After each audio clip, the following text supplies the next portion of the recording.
Okay, so welcome to the East and Central European Studies Charles University Spring 2018 pre-departure webinar. My name is Katie and I'm the Assistant Director of International Programs at Charles University. And I'll be working with you before you come to Prague and then after you get here along with my colleagues who I have on site. What we're going to do now is go through the basic pre-departure information for the university, but also um, to go through the visa process in detail so that you have an idea of how exactly to fill out the visa application. I've gone ahead and muted everybody in the room just so we don't get any feedback noise, but in case you have any questions, you can just type them into the chat box and Bianca and I will both be checking them as we go so that way we can answer your questions as we go along. All right. So the first thing that I want to go over is registering for the ECES website. I imagine that some have already done this, but in case you haven't, it's really important because most of the information that you need before you come to Prague and after you come to Prague will be on this website. So this is our website here. It's actually brand new, so we're very excited to have it.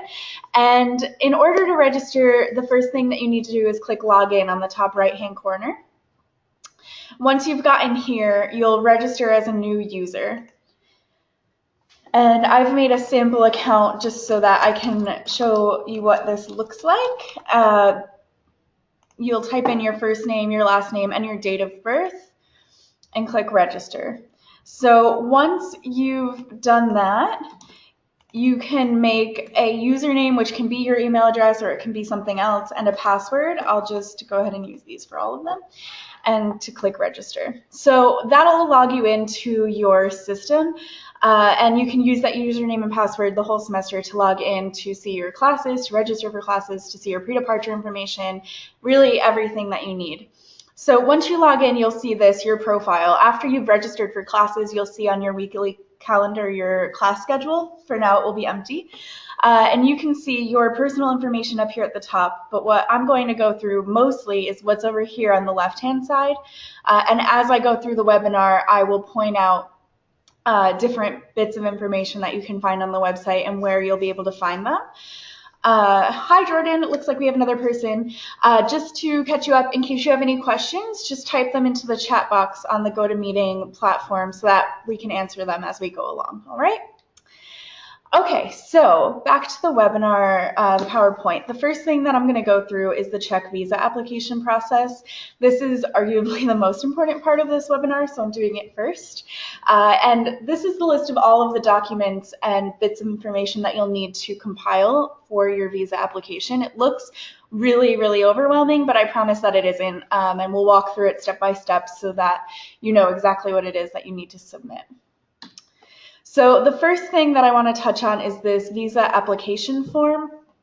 So this is where you give the consulate all of the information for your application. And if we go back to the website, on the pre-departure guide page on the left side, you will see at the top, I've actually listed here the most important things for your pre-departure, the documents that you need, and one of them is the sample visa application. So when you're filling out your application, either you can do it along with me now or you can refer to this application form, and that should help you along in the process. So I'll go through it line by line to explain each item, but stop me again if you have any questions and I'll be happy to answer them as I go through it. So on the application form, number 1 will be your last name. Number 2, you can leave blank if you haven't changed your last name at all in your life. Number 3 will be your first name and your middle name only if it's listed in your passport. So the name that's listed here should actually be the name that is listed in your passport. So for example, in this case, if it said just Richard J. Smith in the passport, then that's what you would put. And this is one of those funny Czech cultural things. Czech people don't really have middle names. So for them, on official documents, your middle name is actually part of your first name. So that's why it's listed here. There's no line for middle name, but your name has to match your passport exactly. That's really important. Number 4 is your date of birth. So this needs to be in day, month, year format. That's the typical format for dates across Europe, and so any official documents you do for the university or for the government should be listed day, month, year. Your place of birth, and you should write out the city and the state. Then your country of birth, if you were born in the US, should be USA. If you were born elsewhere, just let me know, and I can give you the country code for your place of birth. 6 and 7 should be the same if you were born in the US, and that's your original and only nationality. Number 8, you can just tick the appropriate box. Same with number 9. Number 10 should be your father's last name, and then the next line should be his first name. Number 11 should be your mother's current surname, her current last name, and the next line should be her first name. For number 12, I think pretty much everybody should be taking ordinary passport. If you have another kind of passport, you probably know about it, but if you have any questions, you can just ask and we can let you know. Number 13 is the number of your travel document, so that's your passport number. And issued by, again, it should be USA if you're a US citizen, but if not, let me know and I'll give you the country code. The date of issue and the valid until date are both listed within the data page of your passport. So again, that should be in day, month, year format. Number 17, you can leave blank unless you have lived in a country other than the country where you're from. If you have lived in a country other than the country where you're from, please send me an email and we can talk about number 17 because the answer varies by person. But if you haven't, just leave it blank. Number 18 is your current occupation, which has to be student, and this is the case even if you have a full-time job or do something else. For the purposes of the visa application, this has to be student. For number 19, your employer is SUNY New Paltz, so you can actually copy the information for the university from this sample form. Number 20, you can copy this information as well. It's the information for Charles University, and because our name is too long for the boxes and it doesn't fit, you can write it how we've written it here, so essentially just without spaces. For number 21, you can copy this information exactly. This is our address here in the Czech Republic. Number 22, you can leave blank unless you've been in Czech Republic for longer than 3 months previously. Number 23, this is the address at the dormitory. So provided that you're living at the student dorm, this is the address you should put. And I think, Bianca, maybe there are some people who are living independently, so those people will have a different address and they should put the address where they're actually residing. But the people at Kamenského should have this one. There are no, everyone's staying in the dorms provided by ECES. In the end, perfect. So yeah, everybody should put this address here. Excellent, that makes it easy. Then for number 24, that means everybody can leave this blank.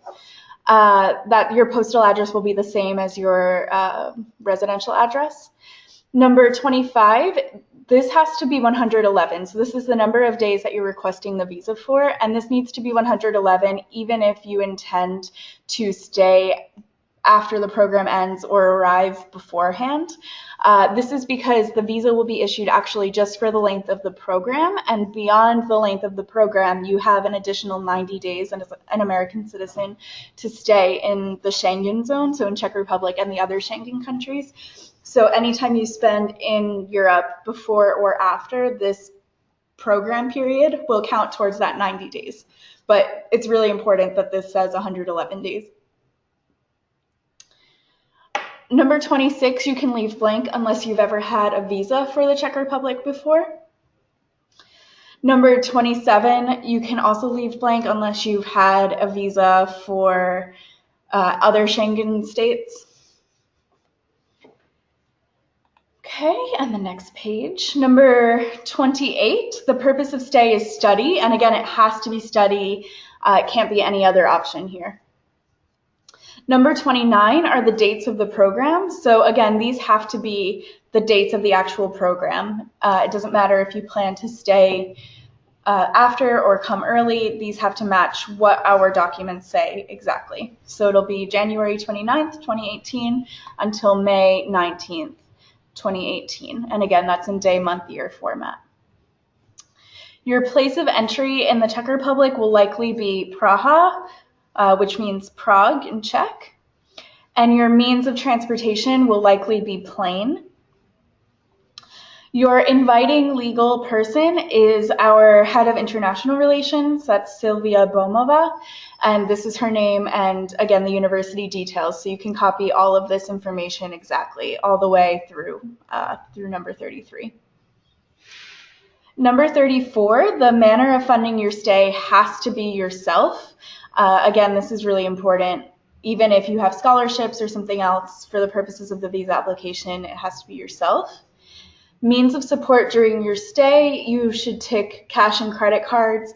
We don't recommend that you bring traveler's checks because they're not really widely accepted anymore and they're not super useful, but we definitely recommend that you bring cash and credit cards, so that's fine. You'll also check travel and or health insurance, but leave the date blank for now because after we go through purchasing the health insurance that you need to buy, you'll take the expiration date from your personal policy and insert it here. So that may vary, so just hang on that bit and we'll come back to it in a little while. For number 36 and number 37, you can leave these blank unless you're married or have children. So that's this whole page. Number 38, this is your home address. So really likely the address that's on your driver's license, for example. This is your permanent address where you're registered. And it's possible that they will send mail here, so make sure that you put one where you actually have somebody living or you live. Your telephone number should be whichever number you're most easily reached, so probably your cell phone number, and remember to put the +1 before. This is the country code for the US. And then your email address, again, should be an email address that you use regularly, that you're regularly checking, because if there's a problem with your application, they will most likely contact you by email first. And so once you're done with that, you can go to the bottom and you'll put today's date. You'll put wherever you are. So we put New Paltz, but you can put wherever you are. And then on the right side, you'll sign. And if in case your address doesn't fit into the boxes in number 38, you can do what we've done with Charles University and squish it together. So you can take away spaces. And if it still doesn't fit, you can continue the address underneath the address line next to the telephone number box. That's actually what we have been told by the ministry. I think that this is a question for you, Bianca. Hawkmail will still be available? I will get back to, I will answer him. Okay, perfect.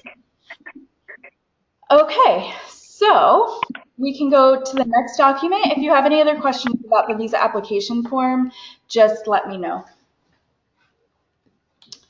So the next document that you'll need is one that I will actually be sending to you. This is your document confirming the purpose of stay. So actually what will happen is I will send it to Bianca and she will send it to you at your either home address or your home university. So you'll get more information from her about where you can get it or where you can pick it up. But this is just what the document looks like, so you have an idea. It will say your name, your date of birth, your nationality. When you get this document, it's really important that you check that your name on the document and your date of birth match your passport exactly. If there's any errors, misspellings, if your middle name is missing or if it's there and it shouldn't be, please email me right away so that I can get another copy to you, because again, this document needs to match all of your other documents exactly. So the next document that we'll cover is the document confirming sufficient financial resources. So this is one of two documents that you'll need for this requirement, and they're probably the most complicated. So in case you have questions, please tell me, but I'll go through it in great detail so that hopefully it makes sense. The first thing that you need is a copy of the front and back of a debit card, which is in your name. So it needs to be a debit card. They aren't really accepting credit cards anymore. We had that issue this semester, so I really recommend using a debit card specifically. And the photocopy of your debit card has to be notarized. So this sometimes is a bit of a funny requirement for US notaries, because what notarization is basically a notary confirming that you are who you say you are when you're signing a form or a document. But in this case, you're not really signing anything. They're notarizing that the copy is original. So in case you have a problem where the notary refuses to notarize your copy because they don't really understand why you need them to, what you can do is write on the photocopy that you certify that this is an original copy of your debit card and sign that statement in front of the notary, and they'll notarize your signature to that statement on the photocopy of your debit card. I know that it seems a bit silly, but this is the best way that we've found for you to be able to fulfill this requirement specifically. The next document that you need is a bank account statement. So this document must be issued by your bank. It can be an online statement, and it must be in your name. It should be tied to the debit card that you photocopied in the last requirement. And most importantly, the account should have a minimum balance of at least $3,000 US in it. We recommend having a bit more in case the exchange rates fluctuate, as they have been doing in recent months. And a lot of the time students have questions about this, understandably. In case you don't have a bank account that has $3,000 in it, what you can do is have somebody, a parent, for example, transfer the required funds into your account. So that way you can print off the bank account statement, the online statement. What happens to that money after you print your statement is your business, but you just need to show that you have those funds available in an account with your name on it that's attached to the debit card that you give to them. Okay? I don't see any questions, so I'll keep going. The next document that you need is this. It's the proof of accommodation. This is another document that we're going to send to you. It's the other document that we'll send to you. It's also entirely in Czech, but you'll also receive a version in English, because what this is actually you signing that you'll be staying at the dormitory. So when you receive this, it will have some Post-it notes on it. You'll need to insert your home address, your passport number, and you'll need to sign it. You'll get 2 copies of this document in Czech and 1 copy in English. So you'll submit one of the Czech copies to the consulate, you'll keep one of the Czech copies for yourself, and you'll keep the English copy for yourself. And you should bring this with you, the English and Czech copies, when you travel to Prague, in case that the immigration officer at the border has any questions about where you'll be staying. You can provide this to them. It's unlikely, but you should still bring it just in case. Okay, so the next document that you'll need is the criminal history background affidavit. So this is linked to in the pre-departure guide that I sent to you. And so this form is pretty self-explanatory, but I'll go through it quickly so you understand what's required. The first line is your given name. So this will be your first name and your middle name if it appears in your passport, the same way as the application form. The second line is your last name. Third line is your maiden name. So if you don't have one, then you can leave that blank. The fourth line is your date of birth. So again, this should be in day, month, year format. The fifth line is your place of birth. So this should be your city and state. It says city, but include the state as well. And you should spell it out. So, you know, New York, or whatever. Your nationality, for most of you, again, it will be USA. So you can just write USA. Your passport number, and your permanent residence address, which is your home address. Again, the same that's on your driver's license, for example. When you write your telephone number, remember to put +1 and then the area code and the phone number. And again, remember to use an email address where you can be easily contacted. And before you sign this, don't, because this also needs to be notarized. So wait to sign it until you're in front of the notary, also with the copy of your debit card. So that way you can get both of them notarized at the same time. If you've already signed it, unfortunately, you'll have to do another one because you need to sign a document in front of a notary in order for it to be notarized. So hold off on signing it until you're with the notary. All right. So the next document that we're going to go through is the health insurance contract. So you're provided with health insurance by SUNY, but this is like student travel health insurance. But what you need for your visa application is also local Czech health insurance, or health insurance that's recognized by the Czech government. So this is something additional that you'll need to purchase. It's not super expensive. It's around $80, give or take, depending on the exchange rate for the full semester.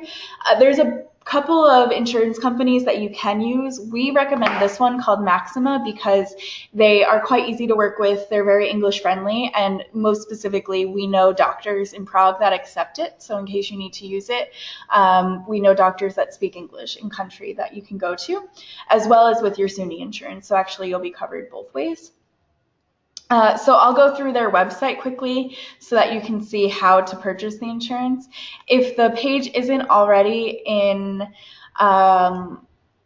English, you can click EN at the top right. Once you're on this page, you'll click Foreigners Insurance, and then you'll click Insure Online. So here you have two different options. We recommend typically the complex medical insurance because it covers a bit more than the emergency medical care. It also covers you outside of Czech Republic in the Schengen countries, which can be useful, especially if you plan to travel anywhere else in Europe. It will cover you most places that you would want to travel within the Schengen zone. So I'll demonstrate this, but you can pick the other one as well. That's completely up to you, so you can do some research on the differences between them. As long as you're under 26, which I believe that all of you are, make sure you tick the box that you're a student younger than 26 because you'll get a better rate. And then you'll click continue. So on this page, you'll click 4 months, that's 4M here. And for the policy start date, you should put the program start date. So the insurance plan has to cover you from the beginning until the end of the program. So if you put in the program start date, that will cover you for the whole time. If you're planning on traveling before the program starts, you can pick an earlier date. Just make sure that the termination or the expiration date is after the program ends, because it's important it covers the entire period. So once you put in the policy start date, it'll auto-populate the expiration date based on the number of months that you selected, and then you'll click continue. So here you'll put in your last name, comma, first name. So I'll do that. You'll put in your date of birth. We'll put today's date. You'll put your city, and this is your home address. Oh, we need to be more than. We'll put your city. So we'll go with New Paltz. Your zip code, and this should be your home address again. It doesn't need to be your address in Czech Republic. Your street address, your telephone number, your email address. You can leave dealer ID blank, and then when you click continue, you'll get another, oh goodness, okay. You'll get another pop-up box here, which is your identity card / document number. This is your passport number. So just put in your passport number there, and then you can click continue.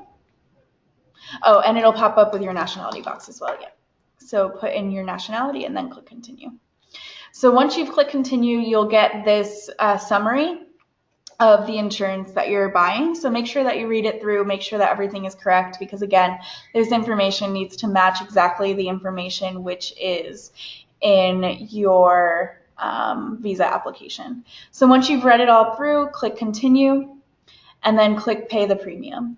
Now, before you submit your payment here, this is really important. Make sure that you call your bank or credit card company for whichever card that you're using to let them know that you'll be making a payment in the Czech Republic. So this payment system is within the Czech Republic, and most of the time when students make this payment without calling, their bank flags it as fraudulent, and so they think it's strange for some reason that you're buying insurance in Czech Republic. So make sure that you call them to let them know in advance so that they don't shut down your bank card or your debit card. That's important. So once you've paid, you'll get an email from them with the terms of the insurance policy in Czech and English, as well as the contract. The contract is what you need to print in order to submit your visa application. And what I also recommend when you get that email is forwarding it to me, because I can then keep your insurance cards on file in case of an emergency, or in case you lose that email and you need it again to reprint it for your visa application. But this way you have it in 2 places. So I'm happy to store that for you just in case. Okay, so that's actually pretty much all of the documents that you need. Hopefully it seems a bit less overwhelming than it did before. And I'm just going to go back through the list so that you understand the rest of what you need to do. So once you've completed all of those documents, you should go to a photocopy machine immediately and make 2 photocopies of everything.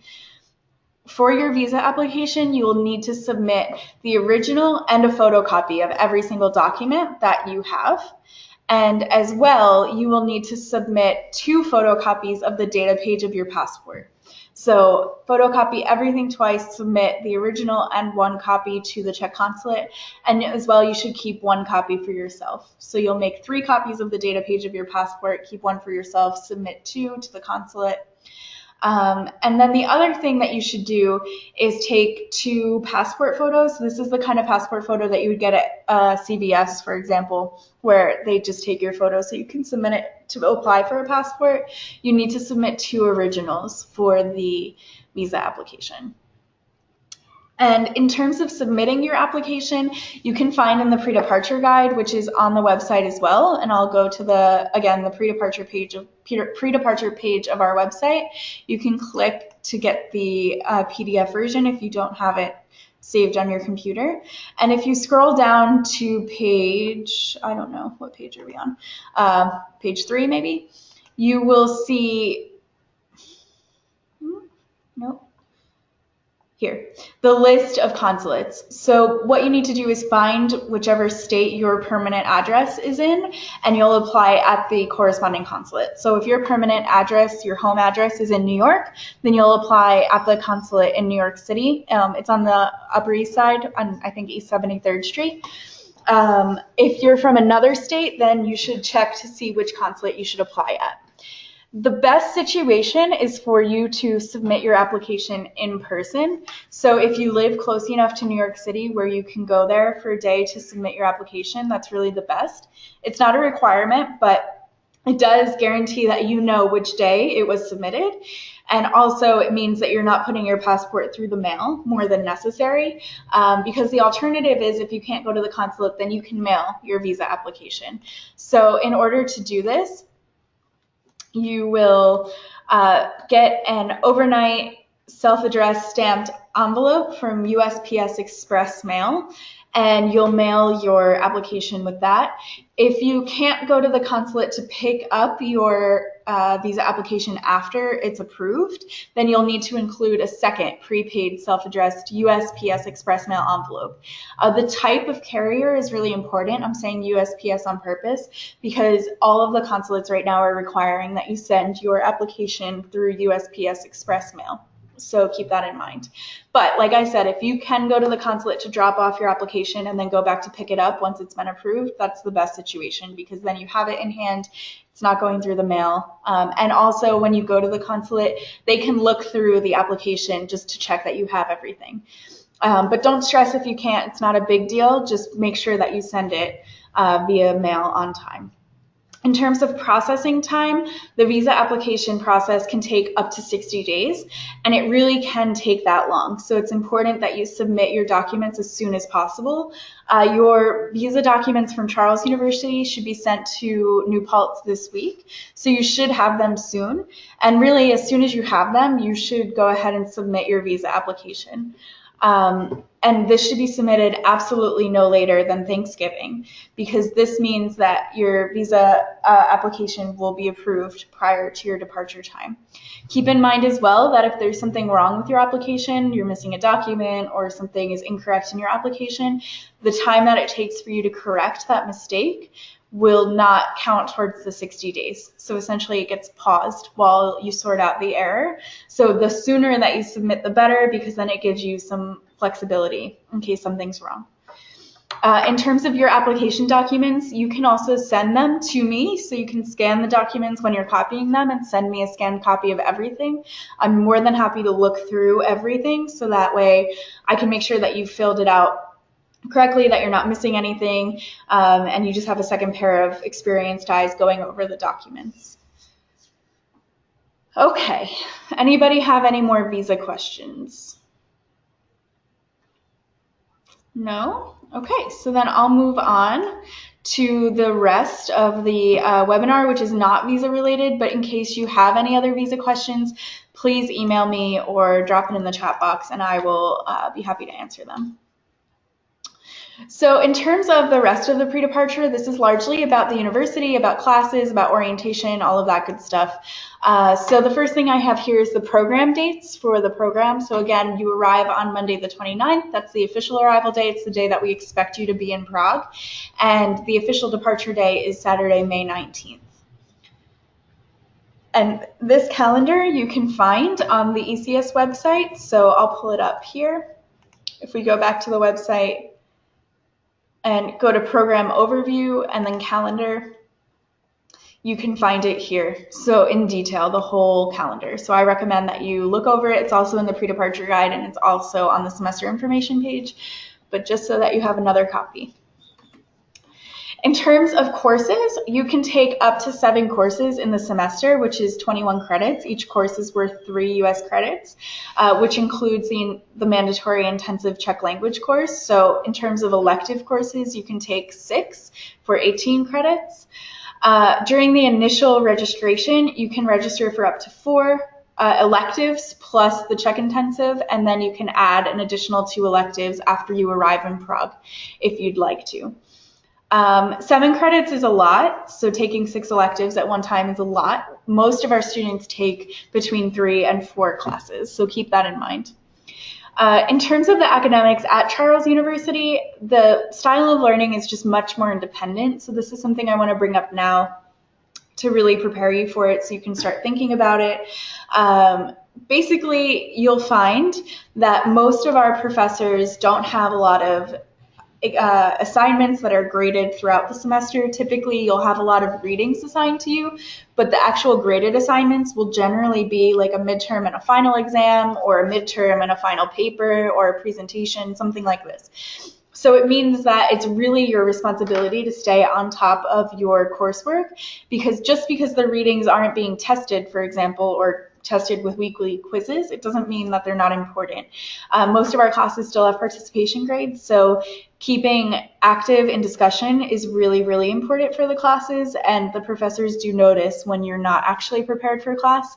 So when you're looking through the syllabi on the ECES website, keep in mind that you shouldn't choose the classes you want to take because they seem like they don't have a lot of assignments, or they seem easy because they don't have a lot of assignments. It might not necessarily be the case, and sometimes it can actually be really deceiving. So it's important that when you're choosing classes, you're choosing them because you actually want or need to take them, and then sort of let the assignments come after, because once you get here, you may find that some of your courses are more demanding than you expected.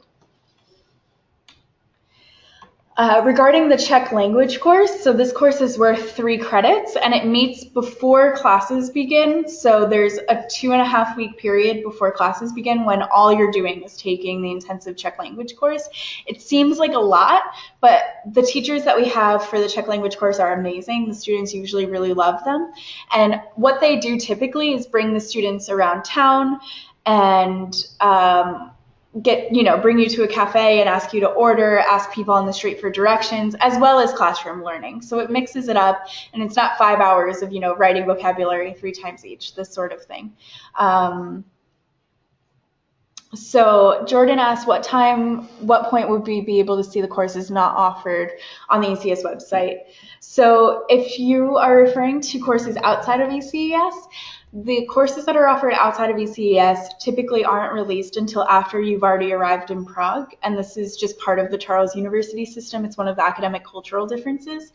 So if you're interested in taking a course outside of ECES, you should email me with what you're interested in taking, what subject area, or if there's a specific requirement that you need to fulfill, send me the details on the requirement, any information that you can provide, and I can look internally to see if anything has already been announced, and I can also look to see what was offered last year to see if there's anything that may be offered again that would suit you.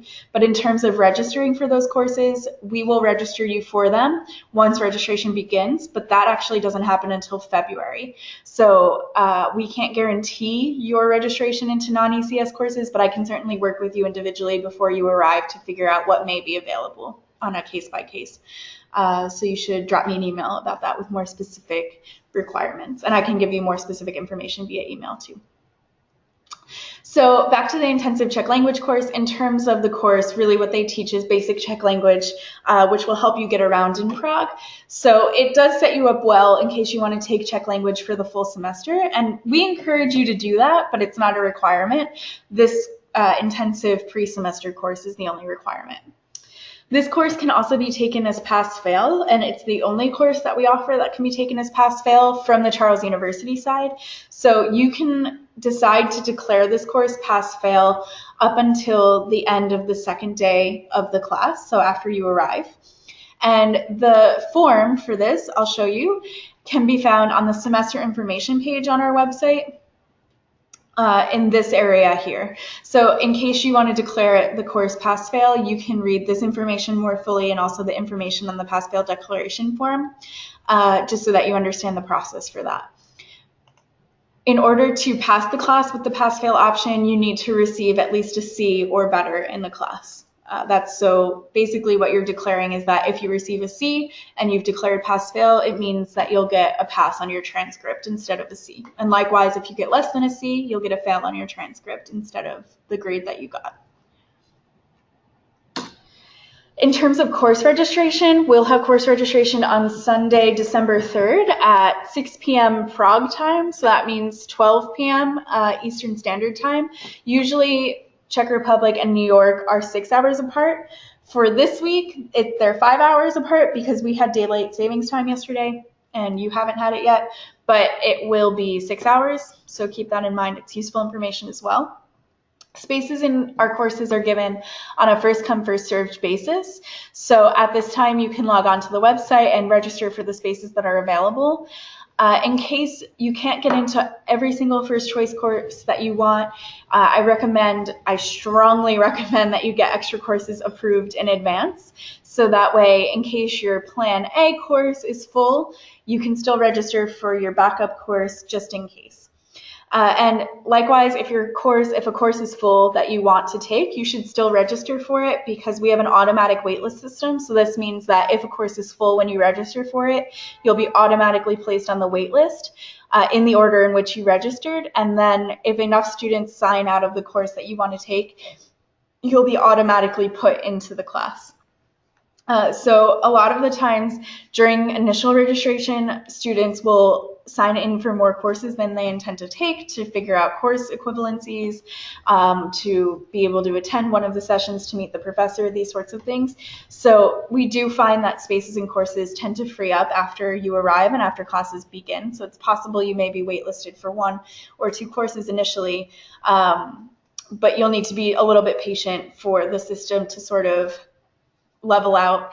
But in the meantime, like I said, I do recommend that you get extra courses approved just in case. And another important note is that the system allows you to register for courses that conflict in schedule. And this is because if you want to register for a course which is full and you're waitlisted for it, but you want to register as a backup for another course that's at the same time, the system will allow you to do that. The thing is that it's your responsibility to resolve any conflicts by the end of the add drop period, which is March 1st in this case. So make sure that you check your schedule once you've made it and also before registration begins to see when courses meet, because if you sign in for 2 courses that are conflicting, you'll need to pick between the 2 by the end of the add drop period. The course list is actually mostly available now. So back on the ECES website, if you go on the left side to courses, on this page, you'll see the list of courses that are available. Right now, it says there's 0 spots for everything, but that's just because the sections haven't been set up yet. So the number of spaces in courses will be released once we have the schedules for the courses. So right now, you will be able to see the entire course list that we have. It's possible that 1, maybe 2 more courses will be added, but for now, just count on these.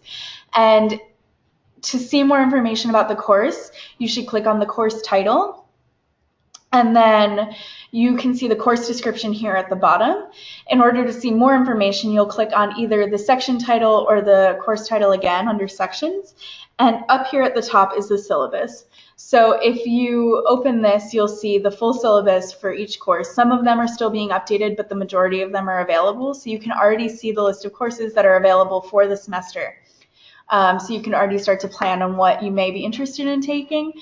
And the schedule for the courses should be released by beginning or mid of November. We're just waiting for some of the professors to respond now with their availability, and then we'll create the schedule as soon as possible to post it for you. Okay, so in terms of orientation, the arrival day in Prague is Monday, January 29th, and you have access to complimentary transportation from the airport to the dorm. In order to utilize that transportation, you need to give me your travel details by January 7th. And in order to do that, you can use the arrival details form. This is also, and I'll scroll to the top, in the pre-departure guide on the ECES website, and this link here. So if you click on this, it'll bring you to a Google Doc, which allows you to fill in all of the information with your arrival details. So here you'll put your flight number. Make sure that you put your flight number, not your booking reference code. That's happened before and it's an easy mistake. So it will look something like this, LH604, something like that, which is the airline code and the flight number. If you're arriving by bus or train, we can still pick you up at the bus or train station. Just let us know how you'll be arriving. And the most important thing is if you're arriving before January 29th and you want to stay at the dorm, we need to know that as soon as possible. So you should fill it out on this form, but you should also send me an email with that information because we need to make a reservation for you, and it's not a guarantee that there will be space. So it's important that we know as soon as possible so that we can make the reservation for you as soon as possible to get the best chance of getting you space in the dorm. So remember to fill out that form by January 7th so that you can use the transportation. If we don't hear from you by the 7th, we'll assume that you're not using our transportation and we'll go ahead and book. So it will be too late if you give us the information after that. Okay. So in terms of checking into the dorm, one of our staff members will be there waiting for you with your housing package and we'll be able to answer questions for you. The first few days at the dorm, which is important to know, you'll be able to connect to the internet via an Ethernet cable because you need to be sort of registered in the Charles University system by getting your student ID card until you can get the Wi-Fi password. So by the end of the week, we'll have been able to register you in the system and we'll be able to get you that information. But in the interim, you'll be able to connect via Ethernet cable at the dorm. The dorm provides Ethernet cables, but check in case your computer doesn't have a port for an Ethernet cord. We'll also provide you with a map of cafes, restaurants, etc. in the area that have free Wi-Fi so that if you really need to use the Wi-Fi in the area for the first week, you can use that map to find a place nearby. In terms of the orientation, the arrival day is Monday, January 29th. You can check into the dorm anytime that day, but I do recommend that you try and get in by, 3 or 4 o'clock in the afternoon. I recommend this because this way you're not super tired by the time you arrive. The next day is a really full day of activities, so it's important that you try and get as much rest as possible. And, if you arrive at 11 or 12 o'clock at night, you'll be exhausted the next day. The other thing is that we have a meet and greet in the evening. So this is a event which is totally optional. You can come, buy yourself some dinner, meet the other students, meet the other staff members. And usually this is around 5 or 6 o'clock. So in case you arrive early enough in the day, you can attend that as well. On Tuesday, you'll have your housing orientation, you'll get your student ID card, and you'll have a welcome meeting at the university. We'll show you how to walk to the university from the dorm, how to use the public transit system, all of that. And then on Wednesday, you'll get your transport pass and you'll participate in a Prague scavenger hunt and a river cruise. So the scavenger hunt is an opportunity for you to meet local students. We pair you in groups with local students and give you a map of the city and ask you to find your way around some of the key places that are important for you to know so that you get a really good feel for the city. And then on Thursday starts your Czech language course.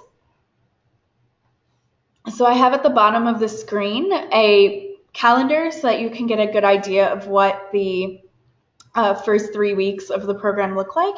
You can see that the first Thursday and Friday are the first 2 days of the Czech language course. And as I mentioned, if you want to declare the Czech language course as pass-fail, you need to do so by the end of the day on Friday. You'll have class Thursday, Friday the first week, and then Monday, Tuesday, Thursday, Friday for the following 2 weeks. This is the only time in the semester where we have regular classes scheduled for Fridays, but keep in mind that all 3 of these Fridays are mandatory class days.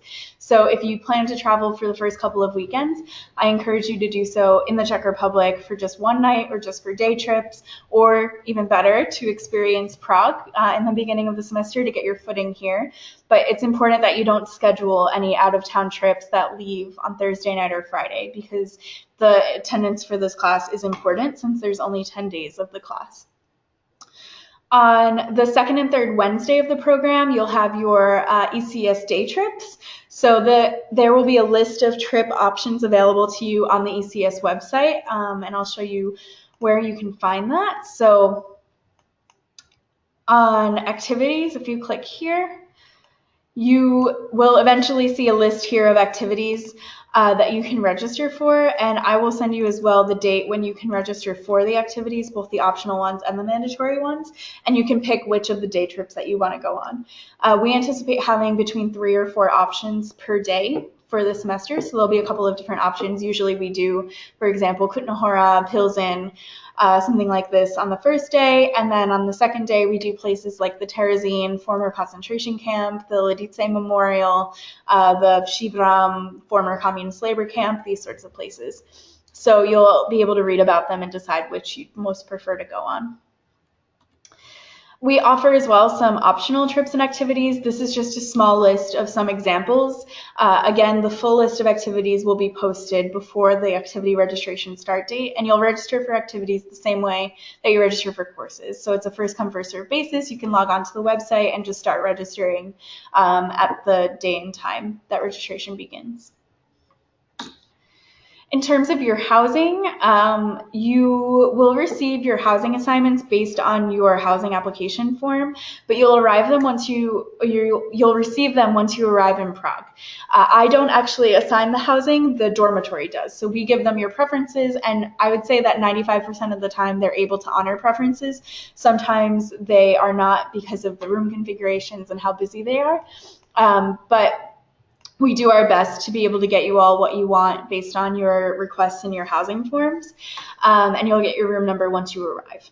You have a housing coordinator that lives on site. Her name is Susanna, and she is incredible. If you've spoken with any former ECES participants, I'm sure that they've told you about Susanna, so she'll be living with you. Additionally, you have access to a full kitchen, which has some cooking supplies in it, and you have breakfast provided to you Monday through Friday, except national holidays.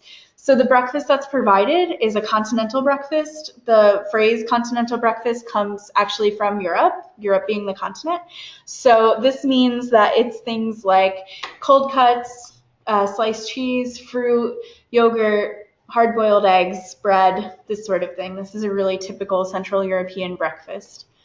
And your dorm address is there. It's also on the application form that I gave you in case that you need it. But we'll give you the address where you can receive mail once you arrive. Okay, just some cultural considerations to be mindful of. One of the major things that we hear from students, which is something that I also experienced as well when I first arrived here, is the general Czech openness to strangers. So typically, a lot of people think that Czechs are really like rude and cold because they're not outwardly very friendly, especially when you first meet them. So it takes really some time to get to know Czech people, and it's important to realize that you won't make friends with Czech people immediately. It will really take some effort on your part. So if making local friends is something that's important to you, I encourage you to really put in the effort to attend events, talk to people, get to know people. I always like to say that once you've made a Czech friend, you've really made a friend for the rest of your life. Czech people rarely do acquaintances the way that most Americans that we tend to do. And so it's a really good experience once you have Czech friends, but it's important to be aware of the fact that it's not the easiest thing to make Czech friends. So just be patient and also be open to putting in the time and the effort that's required. In terms of restaurant etiquette, you'll probably notice that you aren't provided with free water regularly, that the service may not be as friendly as you're used to at home, and these things may be a little jarring initially. But this is just part of the Czech culture. And it's important to realize as well that the tipping culture here isn't as significant as it is in the US. Tipping is considered really a tip, not a requirement. And so wait staff here really aren't working for tips in the same way that they are in the US. So when you first get here, you may notice people that seem like they're being rude to you, that they're not paying enough attention to you in restaurants, etc. But it's really not that they're being rude. That's just the way that Czech people tend to be. In terms of public transport, you'll probably be using public transport as soon as you arrive in Prague, so I mentioned this now, but you'll definitely also hear about it once you get here, and you'll notice it, I'm sure, as well. It's really typical, for example, for people to stand up for elderly people or for pregnant women when they see them enter public transport. And if you don't, then people will probably stare at you and think that you're really rude. This is a really common courtesy that's taken really seriously here. Likewise, people typically are very quiet on public transportation, which is a bit counterintuitive for a lot of Americans. So you may notice, especially in the beginning when you get on a tram with a big group of people from the program, that everybody will be staring at you because you're speaking really loudly in English. And this is just something that you need to sort of be aware of, be constantly thinking about it, and also to try and mimic the behavior of people around you in these kinds of situations so that you see what they're doing, you know, who's standing up for who, where are people standing, how do people exit the public transport, all of this kind of stuff. In terms of classroom etiquette, it's important to know that professors here have a huge amount of respect. It's one of the most well-respected positions in the country, really. And so the way that you talk to professors may be a bit different, and the way that they talk to you may be a bit different than you're used to. A lot of the professors that teach for ECES specifically are used to working with Americans, so they're a bit different, but we still definitely have some that expect you, to address them as Dr. So-and-so or Professor so-and-so. Also, they expect that if you're late for class, for example, that you actually apologize and you don't try and just sneak into the back and sit down, because that's considered really rude.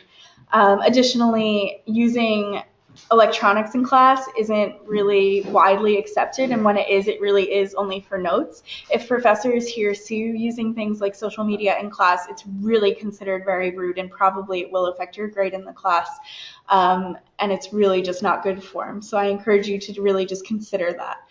As well, you'll find in the university buildings that Czech students won't be walking around in sweatpants and sweatshirts and pajamas in the university. It's just really not common. So you're not expected to dress up. It's not a business casual situation, but putting on jeans and a t-shirt is a much better alternative to wearing sweats, even on, a cold, rainy day. So these are just some things to keep in mind while you're preparing for your semester abroad, but I also hope that they encourage you to start looking at some other cultural information to do your own research so that you're really prepared for your semester. And last but not least, I have some practical considerations for you. One of the biggest questions that I get asked about from students before they come is about SIM cards and phone usage. So the Charles University International Club provides international students with Vodafone SIM cards. These are preloaded with a certain amount of credit, and they have a really special deal that's only for the international club. So you'll be getting one of these for free once you arrive. And if your smartphone is unlocked, then you can just pop it right in and you'll have a local phone number right away with the data package that they have. I think it's 3 gigabytes of data plus some texting and calling for around $6 a month, something like that, $7 a month. So it's a really good deal. It's pretty much the best deal that you'll get in Prague. Otherwise, there's other phone companies that you can look at as well, and we can point you in that direction once you arrive. If your smartphone isn't unlocked, you can either add international calling to your phone, which can be expensive. So I really recommend checking prices before you decide to do that. Most of the time, it's not the most cost-effective option. What you may consider is using only Wi-Fi on your phone and getting a cheap track phone here, pay as you go, so that you can still have a local phone number to call and text your friends. The other most important thing is, like I said before, when we were talking about the insurance payment, before you leave, you should call your credit card companies and banks to let them know that you'll be traveling, and let them know not only that you'll be traveling to Prague, but to other countries if you plan to be outside of Czech Republic. So if you're planning on going to Berlin and Paris while you're here, then tell them also Germany and France. If you don't know yet where you want to go, list off a bunch of countries. But the worst thing that can happen is that you get here and you use your card and then your bank shuts it off completely because they think you're using it fraudulently. And a lot of the times when this happens, you can't just reactivate it. You need to actually get a new card, which can be a really big hassle if you need to do it from abroad. So it's important that you do that right before you leave. You should buy European style adapters for your electronics.